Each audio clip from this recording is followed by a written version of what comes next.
오늘치 아메리카노 드셨나요? 한국인들은 커피를 좋아합니다. 동의하시나요?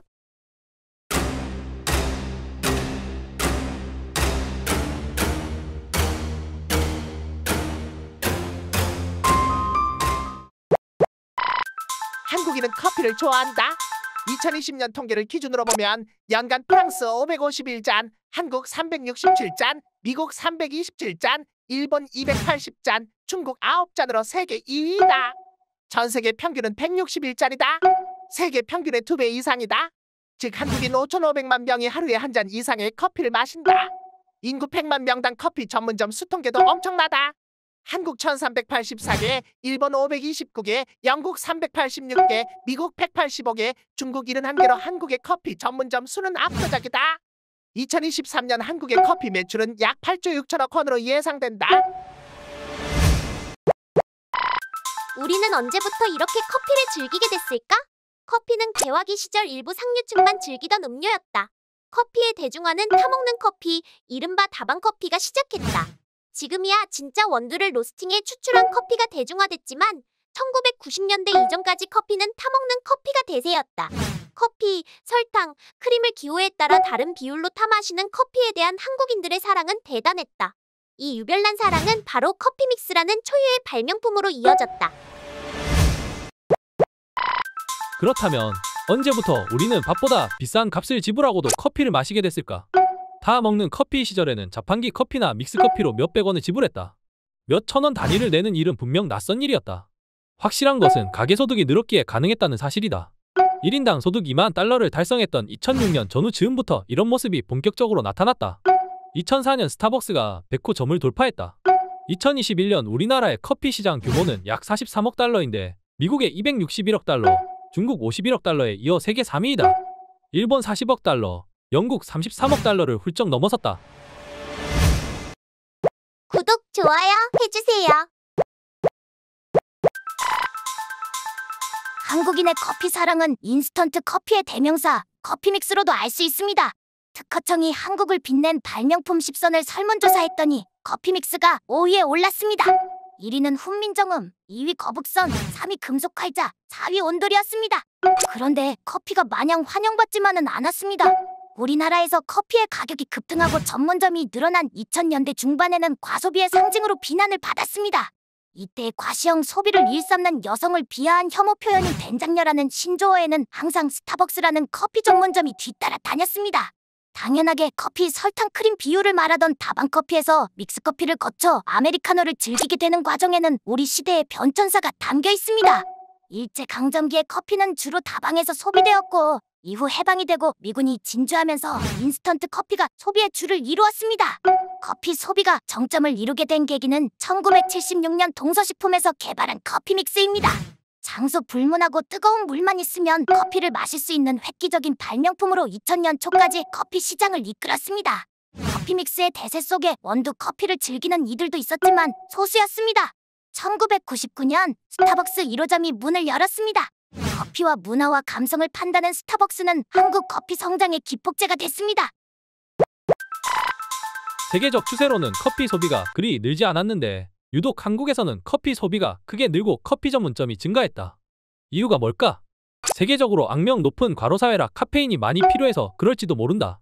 술 중심의 회식 문화가 카페 중심으로 바뀌고 있어서 그럴 수도 있고 파편화된 개인들에게 따뜻한 커피 한 잔의 위안이 많이 필요해서 그럴 수도 있다. 서울에 카페가 많은 건 시민들이 앉아서 쉴 곳이 없어서 그렇다 라고 하기도 한다. 한국인들에게 공간이, 특히 사적인 공간이 부족하다는 말이다. 경제가 발전할수록 사람들의 욕망은 같이 커지고 자연스럽게 원하는 사적 공간의 비중도 같이 늘어난다. 우리가 사는 집에서 방 크기가 점점 커지고 있음을 보면 알 수 있다. 맞다.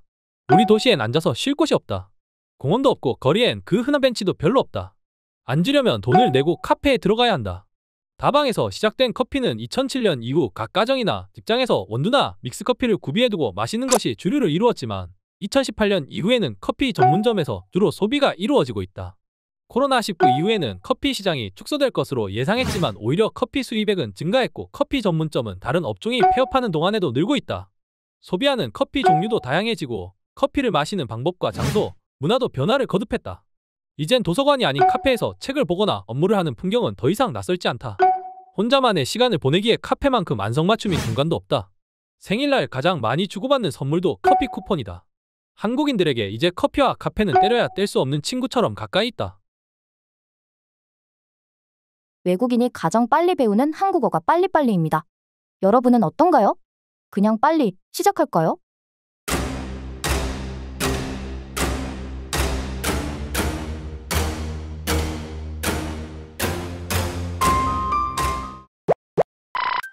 빨리빨리 문화는 한국 전쟁과 박정희 정권에 의해 추진된 중앙집권식 경제개발로부터 시작됐다.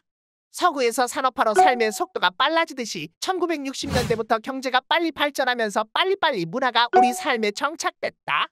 이런 문화는 속도를 중요하게 생각하는 디지털 시대를 맞이하여 더 빛을 발하고 있다. 이제 스마트폰으로 실시간 업무가 가능하고 외국에 나가 있어도 통화가 가능하다. 역기능으로 조급증도 심해졌다. 즉시 답하지 않으면 바로 독촉이 들어온다. 뒤늦게 산업화에 뛰어든 한국인들은 늦었던 만큼 서두를 필요가 있었다. 일본의 오랜 수탈과 전쟁에다 변변한 자원도 없다 보니 한국인들의 유일한 경쟁력은 부지런함 뿐이었다. 그 방법은 효과가 있었다. 한국은 빠른 속도로 성장했고 바뀌어갔다. 초가를 슬레이트로 바꾸고 공장을 지으며 신장로를 내며 희망을 보았다. 뭐든 하루아침에 바꿀 수 있었고 바꾸면 곧 성과로 이어지는 시대였다. 그렇게 빨리빨리는 한국의 문화가 돼갔다. 한국인의 빨리빨리 속전속결 문화를 단적으로 보여주는 예로 일화천금을 노리는 로또 판매 현상을 들 수 있다. 한국인은 속전속결을 워낙 사랑하는 기질이 있기 때문에 로또 복권을 사더라도 금요일이나 토요일 그것도 마감시간 직전에 가장 많이 구입한다. 이에 반해 외국에서는 로또 복권이 주초에 많이 팔린다. 환상일지라도 일주일을 로또 복권 당첨을 기대하면서 보낼 수 있기 때문이다. 한국인은 바로 확인해야 맛이다. 구독, 좋아요 해주세요. 한국인을 떠올리면 가장 먼저 떠오르는 단어가 무엇인가라는 질문에 외국인들의 답은 빨리빨리였습니다. 엘리베이터의 상승 버튼은 한결같이 달아 있습니다. 문이 빨리 닫히도록 눌러서입니다. 다른 나라에는 없는 한국 사회에서만 보이는 독특한 현상입니다. 한국을 좀 더 아는 외국인들이 또 놀라는 것은 이 빨리빨리를 평생 한다는 점입니다. 빨리빨리는 아무나 가능한 것이 아닙니다. 빨리빨리 업무 처리를 하려면 필요한 것들이 있습니다. 첫째, 머리 회전이 빨라야 일을 빨리 처리할 수 있습니다. 한국인들의 지능지수는 세계적으로 높다고 합니다. 세계를 대상으로 한 수학경시대회나 과학경시대회에서 좋은 성적을 올리는 것으로도 유명합니다. 둘째, 전체 상황을 파악하는 능력이 뛰어나야 빨리빨리 일을 처리할 수 있습니다. 어떻게 보면 한국인은 양극단적인 요소를 같이 가지고 있습니다. 냄비 근성과 함께 은근과 끈기를 말하는 뚝배기 기질이 있다고 하고 정서적으로는 슬픔의 한과 기쁨의 흥을 가지고 있습니다. 양극단을 알기 때문에 결국 전체를 이해하기 쉽다는 것입니다. 셋째, 절실해야 합니다. 1년 가운데 농사 기간이 짧았기 때문에 자체 농업 생산물이 부족했습니다. 사계절이 뚜렷해 농사를 지을 수 있는 기간은 5 내지 6개월 정도였습니다. 조선시대에는 농업 생산량은 지금의 3분의 1 수준이었습니다. 곧 살아남기 위해 농업 생산량을 늘리기 위해 치열한 노력이 필요한 사회였습니다. 그런데 빨리빨리 뒤에는 대충철저라는 무서운 말이 있지. 대충철저는 클대에 충족할 충으로 크게 충족하라는 의미다. 또 꿰뚫을 철에 바닥저로 바닥까지 뚫을 만큼 철저하게 하라는 뜻이다. 대충철저는 대강 알아서 빨리빨리 그러나 문제없이 처리하라는 한국인의 업무 처리 방법인 거지. 뭔가 좀 으시시하지 않아? 일이 많고 시간은 없기 때문이지. 서둘러서 일을 처리하고 문제가 없어야 했다. 농사는 한번 잘못 지으면 내내 굶주려야 했다. 결국 빨리빨리 처리해야 했고 문제가 없을 만큼 완벽에 가깝게 마무리를 해야만 했다. 그래서 한국인은 대충철저를 빨리빨리와 함께 입에 달고 살았다. 하지만 이제는 빨리빨리 문화에 대해서도 재고가 필요한 시점이다. 물론 세상은 여전히 빠른 속도로 흘러가고 있고 그때그때 상황에 맞게 대응하는 능력은 더욱 중요해지고 있지. 빨리빨리는 앞으로도 한국인들의 중요한 문화적 자산으로 남을 것이야. 그러나 언제까지나 임기응변만으로 살아갈 수만은 없지. 앞날이 불확실할수록 장기적인 시각도 필요하지. 변화에 대응하는 일만큼이나 지금의 변화가 어떠한 결과로 이어질 수 있는지 예측하고 대비하는 일도 중요한 것이지. 그 언제보다도 변화의 속도가 빠른 지금 지속 가능성이 화두가 되는 것은 어찌 보면 모순적인 듯도 하지만 당연하다면 당연한 일이라고 할 수 있지. 대통령의 요리책, 쾌활한 민주주의자를 위한 배드타임 스토리. 대통령의 요리 레시피가 발견되면서 시작된 요리책을 둘러싼 모험. 주의회 업데이트 예정. 한국인은 행복감을 느끼지 못한다고 합니다. 조사해보면 경제력에 비해 턱없이 불행합니다. 여러분은 어떤가요?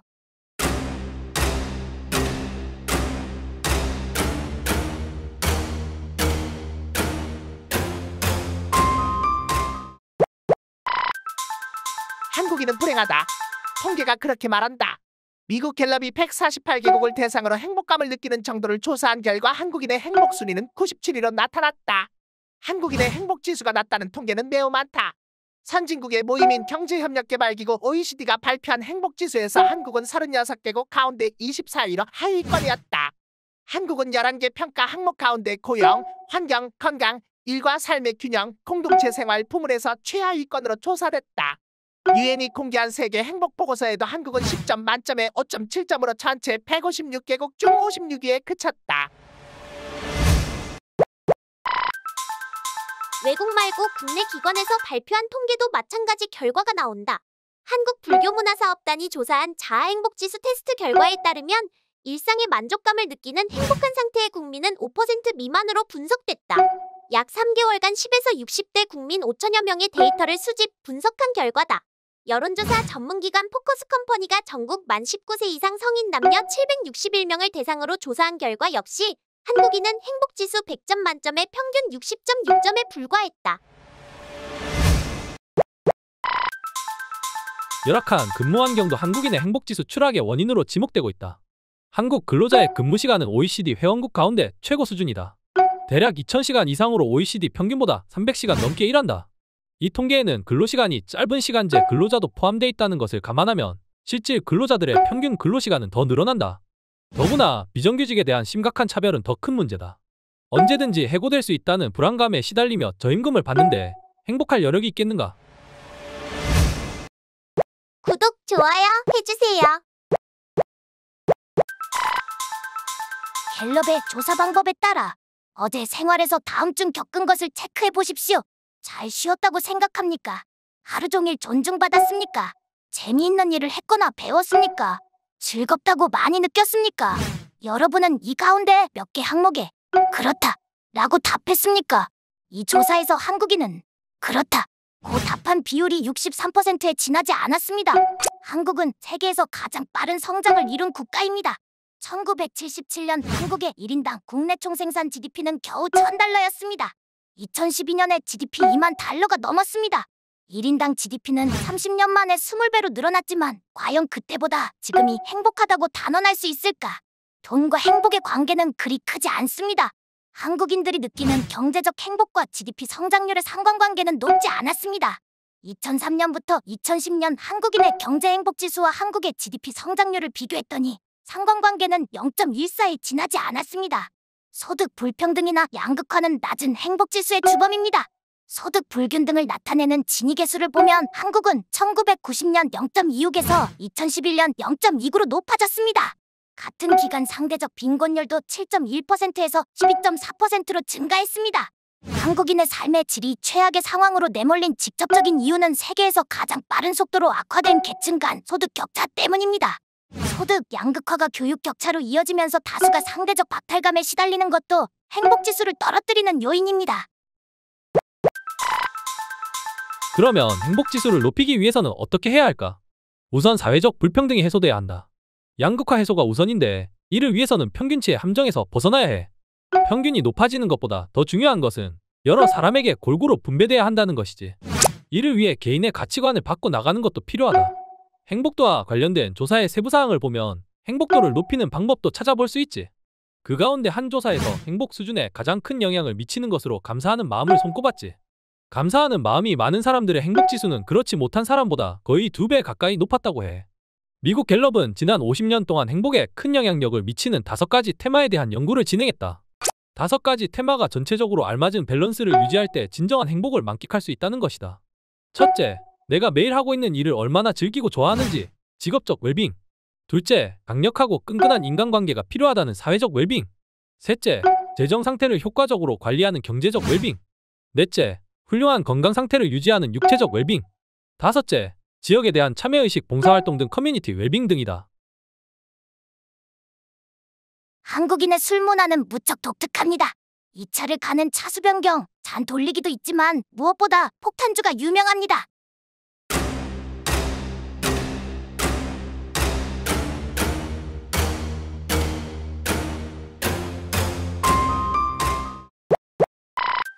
한국 음주 문화의 가장 큰 특징 중 하나가 폭탄주다.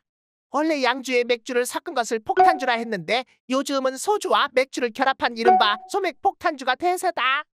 한국인이 폭탄주에 열광하는 이유로 한국인 특유의 집단주의적 음주 문화가 지적된다. 퇴근 후 직장 동료들과 삼겹살을 구워 먹으면서 첫 잔으로 소맥 폭탄주를 만들어 건배사와 더불어 원샷을 한다. 소속감과 일체감을 확인하는 의식이라는 것이다. 불확정적인 것을 피하는 한국인의 경향으로 폭탄주 애용을 설명하기도 한다. 한국인은 자신과 비슷한 성향의 사람과 어울리기를 좋아하며 조금이라도 다른 사람이 섞여 있으면 불안한 감정이 생기는 불확정성을 싫어하는 경향이 강하다. 이 성향 때문에 한국 사람들은 일상은 물론 사업상 누군가를 처음 만났을 때에도 폭탄주를 마시면서 술 기운을 빌어 인간적인 교감을 먼저 쌓고 그것을 토대로 사업 얘기를 하곤 한다. 미국 사람들은 공식적인 일을 다 끝낸 후 계약이 성사된 것을 축하하기 위해 술을 마신다. 소맥잔이 등장했다. 이 컵의 등장은 한국인이 얼마나 소맥을 좋아하는지를 보여준다. 대략 소주와 맥주를 1대4로 섞으면 알코올 도수가 7.4%로 흡수하기 좋은 상태가 된다. 또 폭탄주는 제조라는 이름으로 놀이 문화로 발전했다. 대세인 소폭 폭탄주는 사실상 고효율, 저비용 술이다. 짧은 시간에 적은 비용으로 술자리에 구성원들이 하나가 되는 중요한 기제이다. 독한 술 소비량이 세계 4위인 이유가 있는 것이다. 구독, 좋아요 해주세요. 15세 이상 한국인이 한 해에 마시는 술은 소주가 68병, 맥주가 248병에 이릅니다. 한마디로 많이 마십니다. 한국인은 사람과의 관계를 중시하고 윗사람이 술을 주면 받아 마셔야 하는 관습도 있습니다. 남성 10명 중 7명, 여성은 10명 중 6명이 원만한 대인관계를 위해 술이 필수라고 응답한 설문조사도 있습니다. 여기에 피로 회복이나 감정을 다스리는 수단으로 술을 먹기도 해서 이래저래 많이 먹습니다. 한국인의 술 문화는 무척이나 독특합니다. 한국적 술 문화는 한국인이 왜 그렇게 술을 많이 마시는지에 대한 하나의 설명이 될 수 있습니다. 한국인의 술자리는 연말이나 연식 같은 특별한 경우만이 아니라 연중 행사입니다. 한국 술 문화의 대표 주자는 누가 뭐래도 폭탄주입니다. 또 유명한 차수 변경이 있습니다. 사실 차수 변경에는 나름대로 합리적인 계산이 깔려 있습니다. 1차는 주로 회식 형태로 벌어집니다. 그러나 2차, 3차로 이어지게 되면 친한 사람들끼리 모이게 되는 인적 필터의 역할을 하게 됩니다. 점차 가까운 사람들만의 자리로 이어집니다. 마지막으로 술잔 돌리기를 한국인의 술 문화로 들 수 있습니다. 술잔 돌리기 문화는 전 세계적으로 드뭅니다.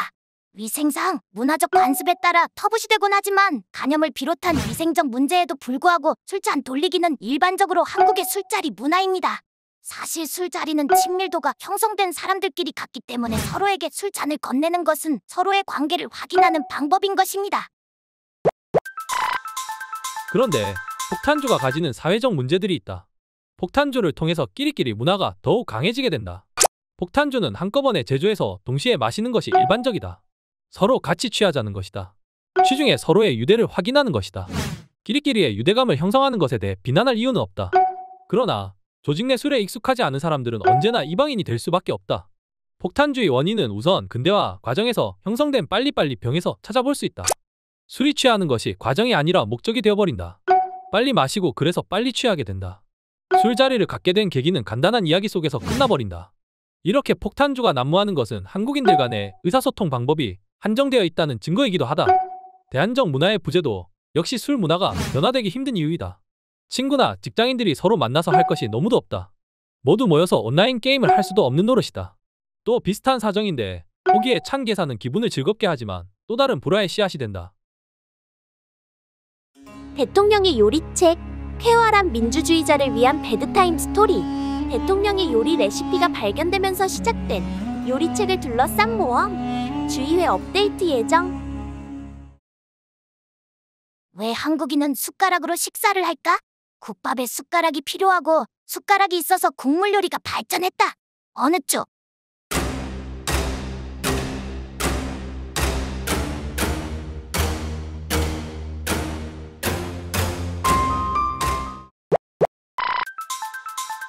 선조 37년 윤국형이 쓴 갑진만필에 이런 말이 나온다.